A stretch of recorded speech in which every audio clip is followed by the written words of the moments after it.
This episode is brought to you by AWS. Amazon Q Business is the generative AI assistant that can securely understand your business data, summarize results, and streamline tasks. Learn what Amazon Q Business can do for you at aws.com/learn more. More Chumba Casino fan mail. Love this. It says, Dear Ryan, I love Chumba Casino. There's so much fun. I love the wild ride from the social slots to the slingo to jackpots quicker than a 6-time real spin. Everybody's finding their fun at Chumba Casino. Why don't you find out for yourself? Head to ChumbaCasino.com and enjoy hundreds of casino-style games for free with your welcome bonus. Sponsored by Chumba Casino. No purchase necessary. VGW Group. Void where prohibited by law. 18 plus terms and conditions apply.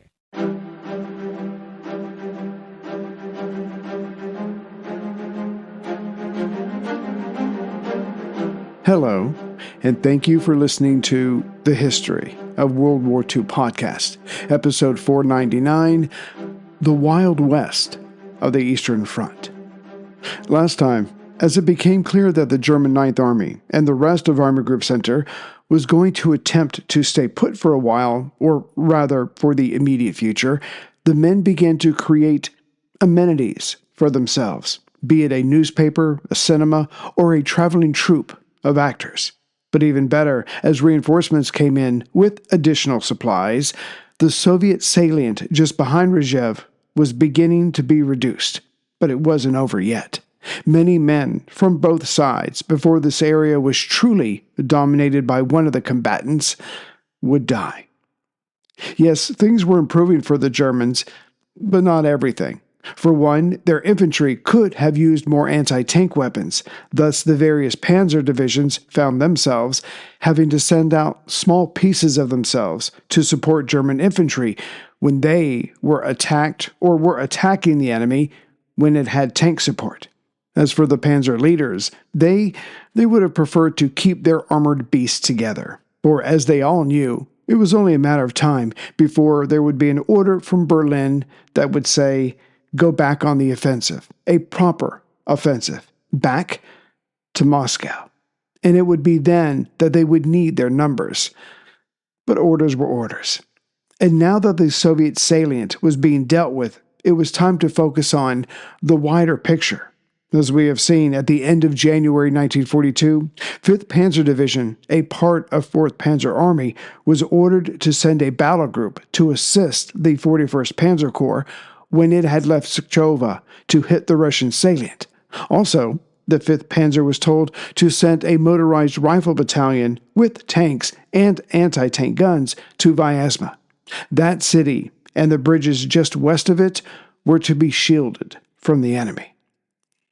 But the Germans' fear here wasn't just limited to enemy forces coming from the east, taking Vyazma, and then using those bridges to continue their way west.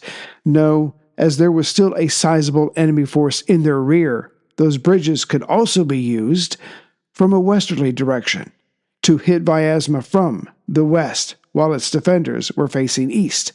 This battlefield was anything but straightforward. Further frustrating the 5th Panzer Division commander, General der Panzertruppe Gustav Fenn, it was also required of him to leave a panzer company near the front line at Gazakt, located about 25 miles northeast of Vyazma. But events would soon show that the Germans were right to fear an attack on Vyazma, because soon this last unit, the Panzer Company, was then ordered to rush to the southwest, those 25 miles, to Vyazma, to help keep that city in German hands. However, much like when that battle group had left Sukhchova to head west to run into the Russian salient, they and this battle group rushing towards Vyazma from Gazakt were limited in speed and approach by the deep snow. Much of the fighting, in fact, was limited to the roads and the villages connected to those roads, as the snow had already been packed down. For example, at one village along the main road, a road that the Soviets were trying to take and the Germans were trying to defend, the Russians attacked at night, thinking that darkness would aid them.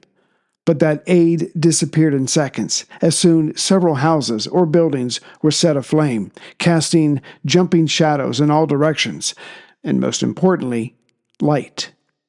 Around 10:30 that night, the Russians came in hard, and they knew what to look for. No, not panzers. They would take a few minutes to get up and running. For now, the attacking Russians' top priority was the enemy's anti-tank guns. So, when a gunner from the German 116th Artillery Regiment opened up his door from his house to make for the gun, he saw several of his comrades already dead lying around the weapon, while his commander screamed for more help to get the gun firing and to keep it that way. This young man ran up to his commander, joined by two others, and they moved that gun out of the barn and into the street. They could see down both ways of the street, so for now, they controlled that section.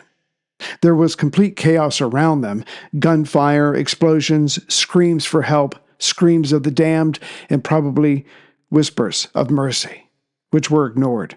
But the gun team could only focus on their bit of real estate. Their comrades further away would have to look after themselves. Looking at the direction that the enemy was coming from, this young gunner figured out that about 2 enemy battalions, so about 1,000 men, had come in from the northwest and were almost halfway into the village. But looking around as this gun team was no longer bothered, the young man figured out that the right flank of the enemy had already passed by them. Now they were making their way to the road with a view, again, of pushing down that road further to control more of the area. Unfortunately for the Germans within this village, one of their quad guns, that being a 4-barreled anti-air gun mounted, had been captured by the enemy, and now they were pointing it belly high and blasting everything in front of them. As the Soviets knew they could not advance unless this village was theirs, more troops were rushed in, now running around amongst the structures. The Germans were doing the same thing, given the value of the village's position, and thus the fighting was less done with rifles and pistols, but more silent instruments, like shovels, pickaxes, iron bars, and pitchforks. The reason for this was simple: proximity, and to fire and miss means you might hit a friendly, and no one wanted that on their conscience. So bashing each other's head in would have to do. The young gunner, realizing that his position was in the rear of the fighting, tagged a few comrades, and they went looking for the front of the battle.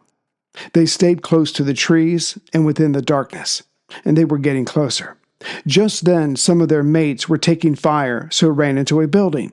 Having been through this himself more than once, the young gunner guessed that his comrades were now lying down on their backs or stomachs, aiming their weapons at all points of entry. But suddenly, the entire structure burst into flames as incendiary devices slammed into it. The structure and all his friends were nothing but flames within seconds. The gunner kept moving, knowing those men were beyond help. They soon came upon an NCO, a non-commissioned officer, who told them to stay down, but then he fell down. The gunner went over to him. The man was dead. Going a little further, closer to the shooting, they soon found their second quad gun. One gunner, thank goodness it was German, was operating it, shooting wildly in all directions as several groups of enemy units tried to rush him. They did not want to die. They did not want to destroy that gun. They wanted control of that gun.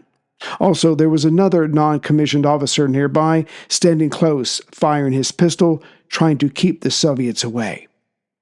Staring at this fighting for a few seconds, the young gunner motioned his group to back away. Like the house fire, there was nothing they could do to help those 2 men, and once the enemy got past them and they got their hands on that quad gun, no Germans wanted to be in the area, so they backed away, disappearing into the night. Add excitement to your holidays with Ohio Lottery Holiday Scratch-Offs, including $1 holiday cash and $5 holiday lucky times 10, or holiday bonus millions with a 200 times multiplier and a $2 million top prize. Plus, enjoy second chance drawings where you can win 10 times, 100 times, or 1,000 times the price of your ticket. Scratch-offs make the perfect gift, and best of all, there's no wrapping required. Lottery players are subject to Ohio laws and commission regulations. Play responsibly. This village, like thousands of others, had just changed hands and would do so again and again. Here, the fighting on the part of the Russians was being carried out by Colonel General Belov's cavalry, the cutting edge of the 33rd Army. As this force moved on, they either ran into Germans and began operations, or they ran into friendly paratroopers or partisans. Either way, when this was the case, plans were made to locate and harass the closest enemy position, which meant, for a time, this area behind Rzhev was Europe's own Wild West, where there were no rules, except survive. But those who truly suffered here were the locals. The Germans would burn down a village if it was found to have given succor to the enemy, and the partisans would do the same if the town gave assistance to the Germans. It was sheer hell for the civilians because, after all, how does one prove a negative? As in, no, I didn't help the enemy. How does one prove that? Between the German army burning down villages in reprisal for helping the enemy, or the SS doing the same, as a matter of course, German officers had differing views on this subject.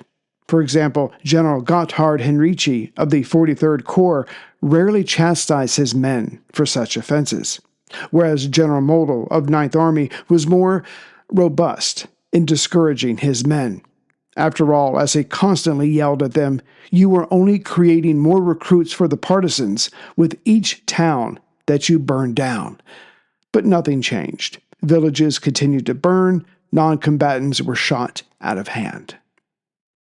Leaving the fighting in the north for a while, the southern half of Army Group Center had its own problems. But first, a mental map is needed.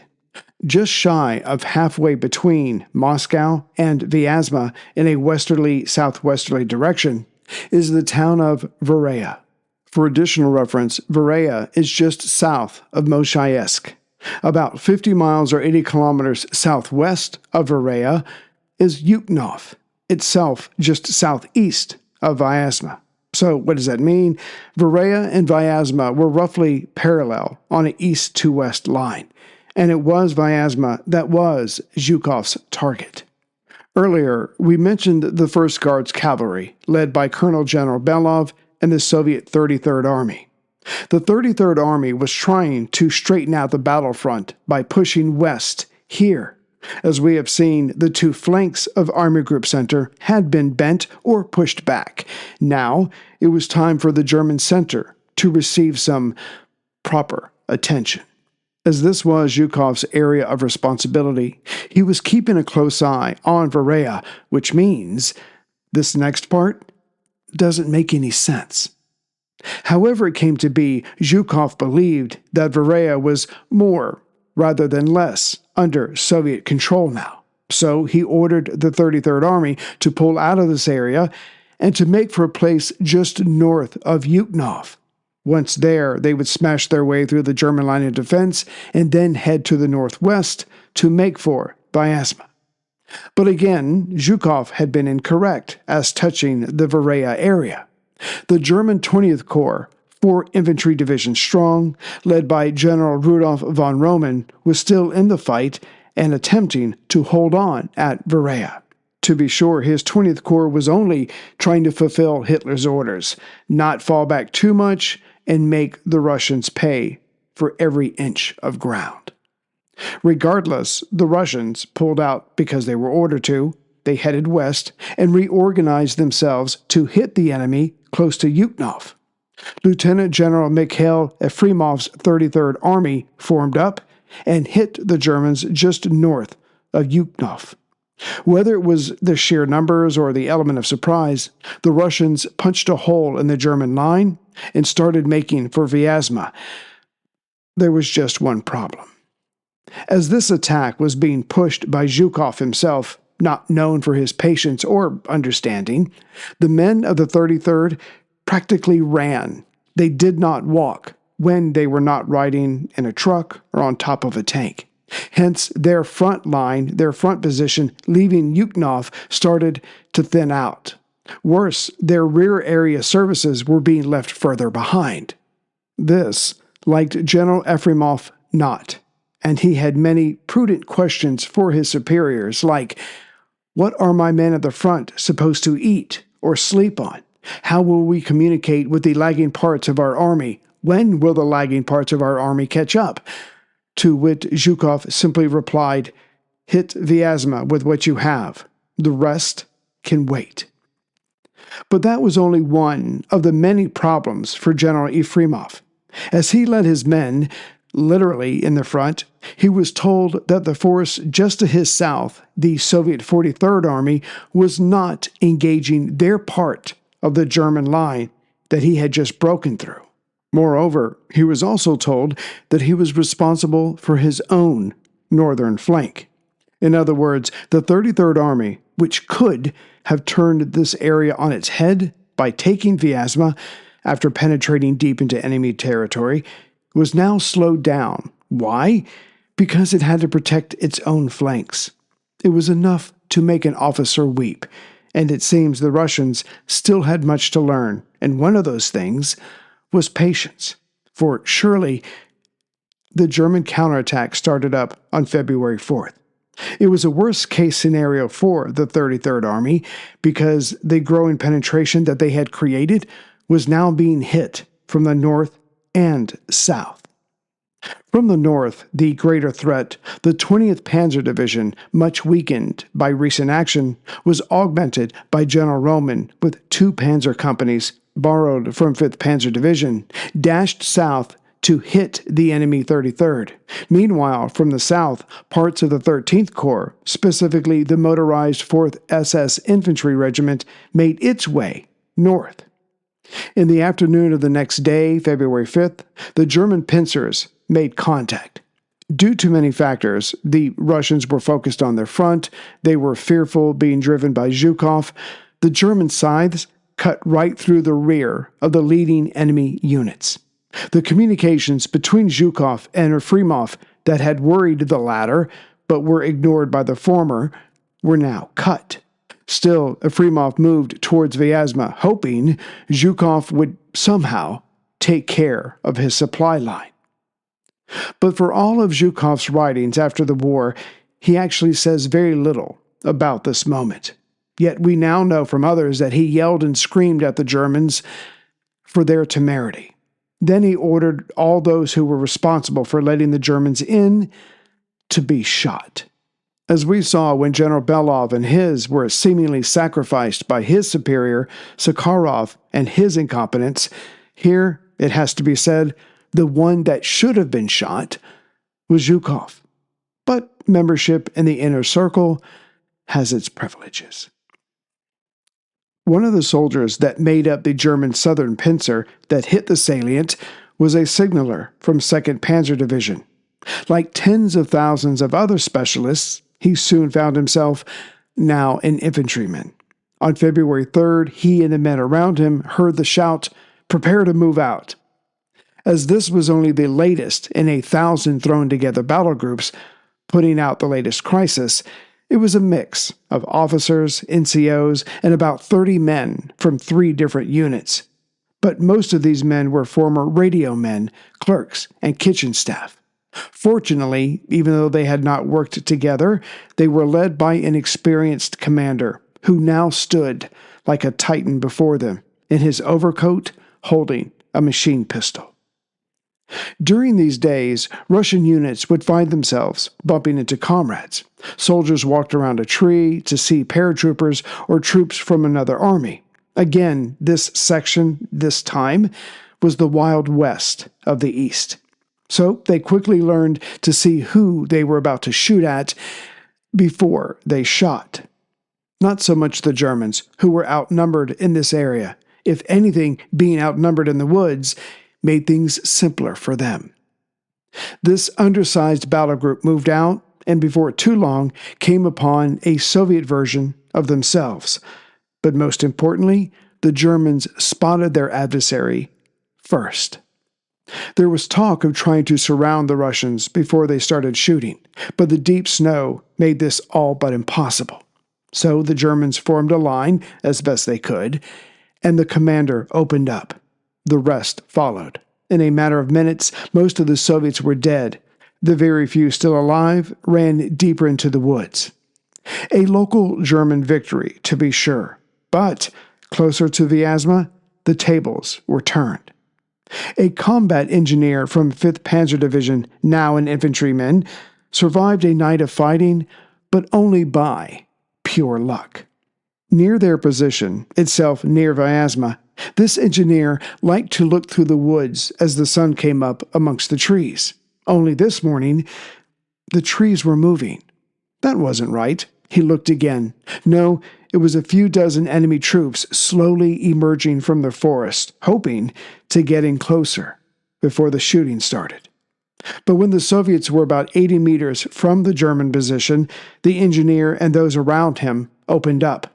The Russians scampered, but this only showed their numbers better, which is when the engineer and the company around him figured out that they were up against at least 200 enemy troops. As there were only a few dozen of them, this did not look good. As the Soviets settled down somewhat and started returning fire, more and more German soldiers fell down, dead or wounded.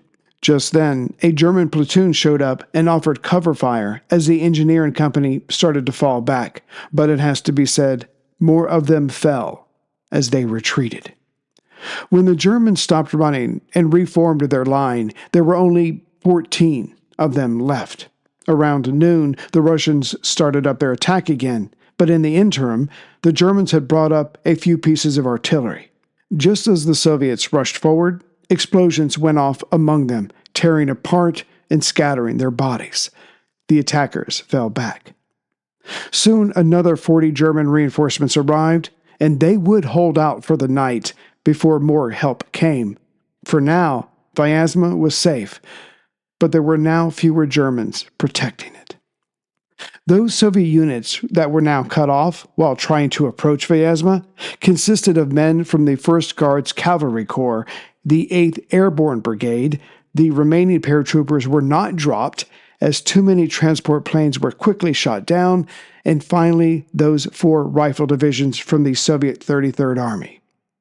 As their communications were still limited, they spent those early days of February bumping into each other. But there was a notable moment of success. The headquarters of 5th Panzer Division, just below Vyazma, was come upon in the wanderings of some of these desperate groups. The Germans managed here to escape, but one trophy was left behind, and it was passed around amongst the men, that being the jacket of the divisional commander. But playtime was over. Despite the chaos, the breakdown of plans, the execution of those plans, on February 4th, Zhukov again, despite inconsistent communications, issued orders to Belov's 1st Guards Cavalry Corps and General Efremov's 4 divisions from the 33rd Army. They were to rush at Vyazma, which meant Efremov's men would approach it from the south, while Belov's men would approach it from the east. It's worth remembering, because Zhukov didn't, or he didn't care, that neither of these units had artillery, and Vyazma had become a fortress, as the Soviets had spent months building up its fortifications before the Germans took it over, and now they were to take it back from the Germans with no heavy weapons. Not that it helped, but Belov and Efremov could have easily remonstrated over a beer with General Fenn of the 5th Panzer and the German officers at Vyazma. Why? Over the age-old problem of the brass back at headquarters not knowing what the hell was going on or how to solve this day's problems. Another thing these commanders had in common, many of their men would die in the near future. Greetings, everyone, from Central Virginia. On that really positive note, sorry about that, but I've got one donation. Let's see here, Mark Foldy. So, Mark, thank you very much for the donation. I really do appreciate it. I meant to push Churchill and FDR coffee mugs more for Christmas, but I completely blanked. It's a one-man operation here. I'm doing the best I can. Anyway, so I will see you as soon as I can with the next episode.